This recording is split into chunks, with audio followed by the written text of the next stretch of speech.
이창용 한국은행 총재는 지난 연말 연시 원달러 환율이 1,480원 가까이 오른 것과 관련 역사적으로 높은 경상수지 흑자를 고려하더라도 정당화하기 어려웠다고 말했습니다. 이 총재는 지난 28일 홍콩에서 열린 글로벌 매크로 컨퍼런스에서 얀 하치우스 골드만삭스 수석 이코노미스트와 대담 중에 원화가 적정하다고 생각하는 것보다 훨씬 더 많이 평가절하되기 시작한 이유를 되돌아보면 정말 의아했다며 이같이 말했습니다. 한은은 이 대담을 30일 유튜브 채널을 통해 공개했습니다. 이 총재는 당시 환율 급등 배경에 대해 일종의 풍요 속의 빈곤이라며 수출 호조 등으로 달러가 풍부했지만 사람들이 달러를 현물 시장에 팔기를 꺼렸기 때문이라고 분석했습니다. 이어 개인과 국민연금, 기관 투자자를 포함한 국내 투자자들은 원화 가치가 더 하락할 것으로 봤다며 이런 기대 심리에 대응하기 매우 어려웠다고 돌아봤습니다. 특히 국민연금 해외 투자 규모가 우리 외환시장 규모에 비해 상당히 커졌다며 이는 원화가 평가절하될 것이라는 기대를 계속 창출하고 그 기대는 개인 투자자들이 다시 해외 투자를 선호하게 했다고 지적했습니다.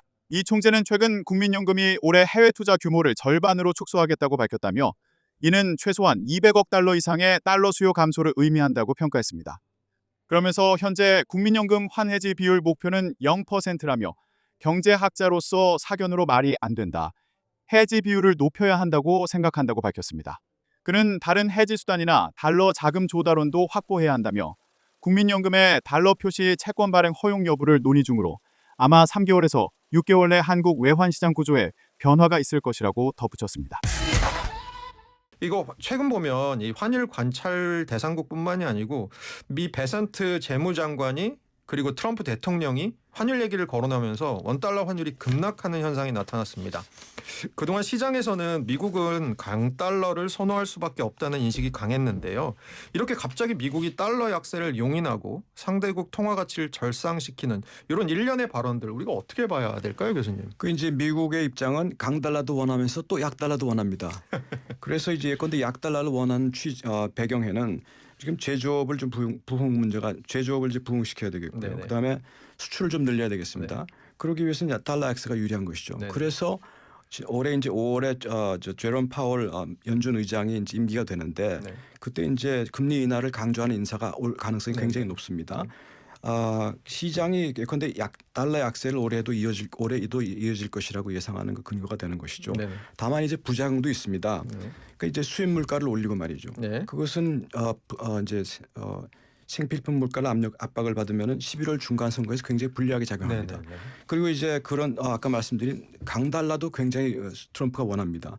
왜냐하면 강달러도 포기할 수 없는 입장인 게요. 어떤 기축 통화국으로서의 달러 패권의 위상 네. 이걸 포기할 수 없습니다. 네. 그래서 최근에는 작년에 잘 보시면은 스테이블 코인 도입을 추진하는 배경도 사실은 그 달러와 강세를 이어가기 위한 전략으로 보입니다. 네. 그리고 지난 며칠 어저께인가요? 그저께 스캇 베센트 장관도 네. 그 CNBC 인터뷰를 하는 걸 제가 들어보니까 네. 미국은 항상 강달러 정책을 고수할 것이다 이렇게 네. 얘기를 했습니다. 네. 그래서 그러니까 결국 지금 시점에서 트럼프 대통령이 볼 때 어떤 거를 이제 중요한 과제를 복냐에 따라서 계속 강달러 약달러의 그런 발언은 반복될 것으로 보입니다. 그래서 어떤 특정하게 이제 그런 한 방향을 계속 유지할 것이다. 그렇게 보는 것은 좀 위험하다 이렇게 판단합니다. 그럼 시장도 많이 앞으로 흔들릴 가능성이 좀 있겠네요. 뭐 그렇게 변동성이 높아진 건 사실입니다. 네네. 그 사실 트럼프 대통령 2기가 시작했을 때 그게 작년 1월인데요. 집권 초기부터 이게 처음에는 관세 전쟁할 거고 그 다음은 환율 전쟁할 거다 이런 말 줄곧 강조해 왔습니다. 일각에서는 작년에 전 세계를 혼돈 속에 빠뜨렸던 이 관세 전쟁 이후에 환율 전쟁이 본격화할 거란 우려가 나오는데 교수님 생각은 어떠세요? 그러니까 이제 그 환율 전쟁 본격화 이런 것도 지금 외환시장에서 우리나라 외환시장에서 가장 그 주목해서 보셔야 될 것이 시장의 기대가 한 방향으로 쏠려 있습니다. 네. 그런데 이제 그런 식의 환율 전쟁 막 이렇게 부추기게 되면 이것이 진짜 전쟁이 됩니다. 네. 그래서 자기 실현적인 리스크가 굉장히 큰 것이고 네네. 그래서 이런 그러니까 외환시장을 둘러싼 이런 굉장히 그 위기 가능성에 대한 시사가 나올 때 네네. 당국이 이걸 좀 이렇게 좀 이렇게 쿨링 다운 진정시킨다고 그러나요? 네네. 이런 게 굉장히 중요한 시점 같습니다. 트럼프 행정부가 한국을 환율 관찰 대상국으로 재차 지정했습니다.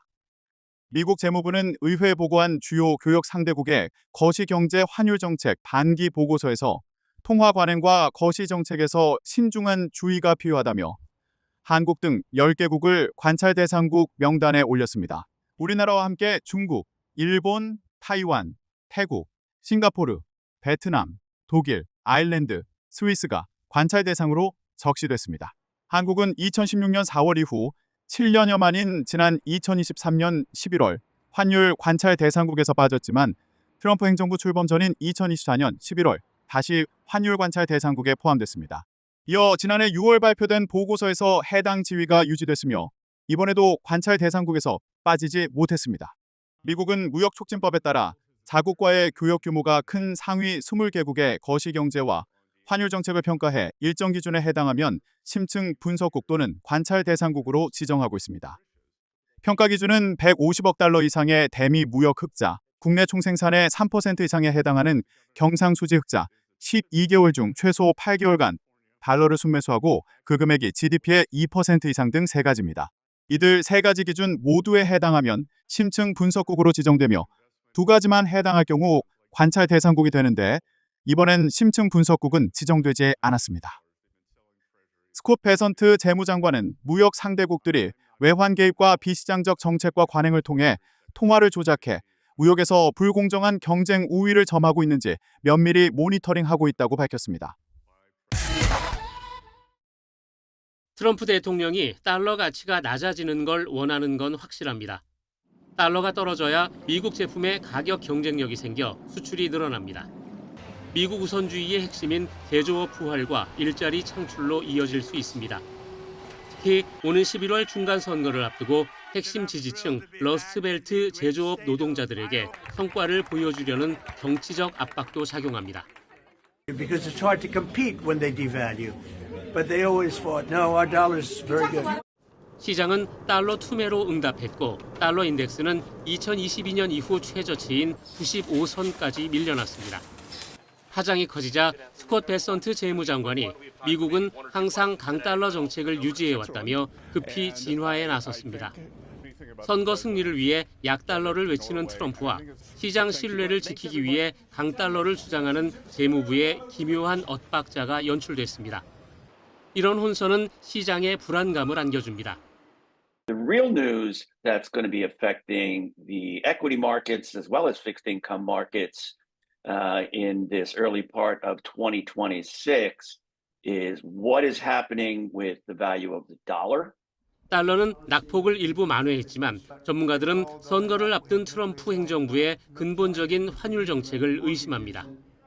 투자자들은 안전자산인 금으로 몰리고 있습니다. 연준의 금리 동결 속에 트럼프의 환율 흔들기가 계속되면서 글로벌 금융시장은 불확실한 롤러코스터 장세를 예고하고 있습니다. YTN 권영입니다.